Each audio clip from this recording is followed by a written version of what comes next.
As a frugal couple, we can understand that having a child can be financially stressful. Becoming a parent can be so overwhelming between all of the advice that floods in from family and friends, and then you have websites like Baby List, product reviews to read, and advice from your great aunt who had one kid 45 years ago. It's really hard to figure out what you do and what you don't need. What's up, guys? Welcome back. If you're new here, my name is Brad. This is my wife, Tara. We make videos with tips and motivation on how to get out of debt, stay positive, and work towards financial independence. With another kid on the way, we reflect back to when we had our first child a little over a year ago.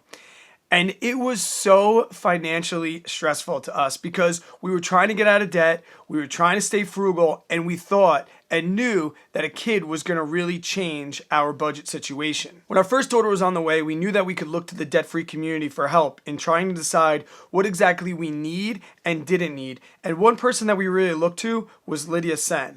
Her YouTube channel and platform gives moms and stay-at-home moms and parents alike all the advice that they could possibly need in having a frugal life and being a mom and parent as well. Lydia's having another baby, and so are we.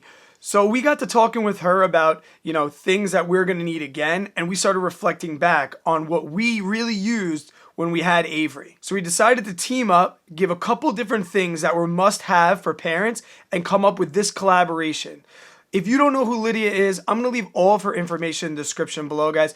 Her channel is enormous. She's been around for years, and like I said, she could be an amazing resource to any new parent or mom that's going to be staying home and wants to live a frugal lifestyle. Thank you so much for Lydia for doing this collaboration. Here is our 5 must-haves for first-time parents. The first item that you must have are pajamas. But not just any old pajamas, because there are so many different kinds. So you have pajamas that zip from the top down, pajamas that zip from the bottom up, and ones with buttons. Oh, buttons. Oh my God, the buttons.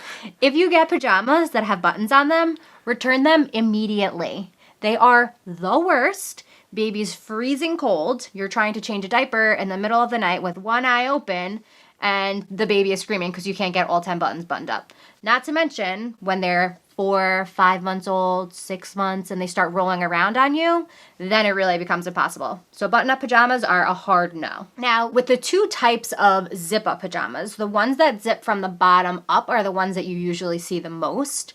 But the thing is that you have to get baby completely undressed in order to still change them. So they're still cold and uncomfortable. Enter the pajama of all pajamas. The ones that zip from the top down. So now these ones you only have to unzip halfway and just take out baby's cute chunky little legs in order to change them, and they stay nice and warm and happy. So the first item that you must have is pajamas that zip from the top down. The next item that we would really recommend is a baby carrier. Now, this could be overwhelming in itself. There are so many different baby carriers out there. The one we got was a Baby Bjorn, and it really wasn't something that was a high priority on our registry list, and it wasn't until other people told us that we really should get one, we really realized the benefits of this. Not only for having our hands free, but also in a time of comfort. There were so many times where Tara and I would try and put Avery down for a nap, and she just did not want to be laid down. She wanted to be held, and she wanted to be close to us. So the Baby Bjorn allowed us to put Avery in there and just walk around the house even. We would do laps all the time, and she would take a nap right against our chest, and we still had our hands free to do other things. Also, when she got to that mobile stage where she couldn't walk, but we didn't really want her crawling around, it was great for us to go out to social events and be able to do things, and she was able to be in the Baby Bjorn. It was really something that we used every single day, not only for helping her sleep, but also when we wanted to be real people and get out of the house and go do fun and exciting things. So we highly recommend putting some sort of carrier on your registry, and we recommend the Baby Bjorn. So the third item that we recommend is a bottle warmer. We were a little stubborn about using one in the beginning. I'm not really sure why. But when we first started warming up bottles, we would run the bottle under hot water for anywhere from 5 to 15 minutes, depending on where you were, whose sink you were using, how hot their water got. It was so inconsistent and just such a waste of water. So finally we opened up our bottle warmer that someone had gotten for us, and it was the best thing ever. Literally mind blown. So now we were able to heat up a bottle, depending on how much was in there, with a consistent 2 to 5 minutes.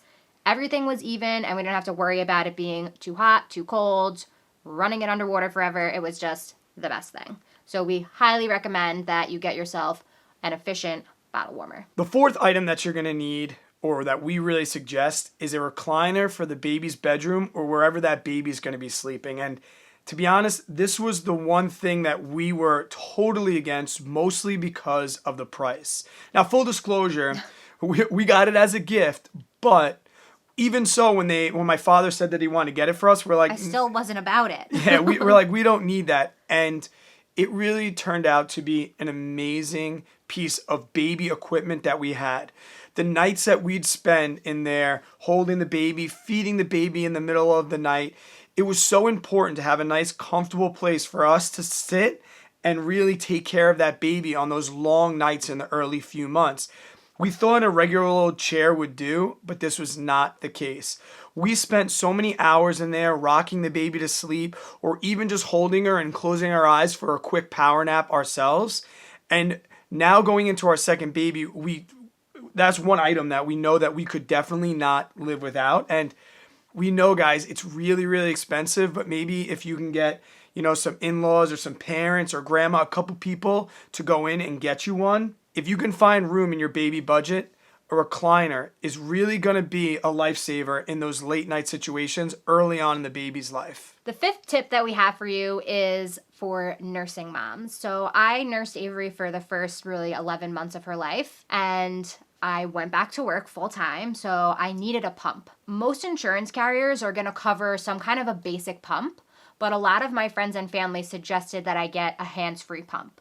What that means, a lot of pumps actually plug into the wall and then you're trapped to that outlet while you pump. The pump that I got was an upgrade through the insurance, but it was so worth it because I wasn't attached to that pump all the time. So I could put the pump in my pocket, walk around the house, do chores, take care of the baby. I even would blow dry my hair in the morning while I was pumping before I had to leave for work. And as the dad side of this, when Tyra told me about this upgrade, I immediately vetoed it. I said, you do not need this upgrade. We are trying to get out of debt here. And, she finally sat down. Part of communication was like, Brad, here's how this is going to make my life better. And if you're a dad and you're like skeptical on that upgrade because you're on a debt-free journey or you're frugal like me, I saw how much it benefited her life and how she was able to multitask and literally save hours of her life by doing this. And I'm glad that we had that communication, and I'm glad that I finally gave in because it was huge for her. So that hands-free pump would be useless without the pumping bra. So I got that on Amazon. I think it was like 20 or 30 bucks. I only used one throughout the entire time that I nursed. And essentially what that does is hold the pump in place while the pump is doing its job, so you don't have to hold it there for yourself. If you can find room in your budget, I definitely suggest making room for that upgrade in the pump as well as the nursing bra. I hope you can find one of those tips to really help you if you're a new parent or having another child. Thank you, Lydia, so much for giving us tips with Avery, our first child, and doing this collaboration as well. Please check out Lydia's channel. I'm going to link everything in the description below of the things that we talked about as well. And Tara wrote a full blog post that you can go back and read all the descriptions and all the links to all the items that we suggested. Until the next time, work hard, stay positive, always be kind to others. Have a great day and an even better tomorrow. No.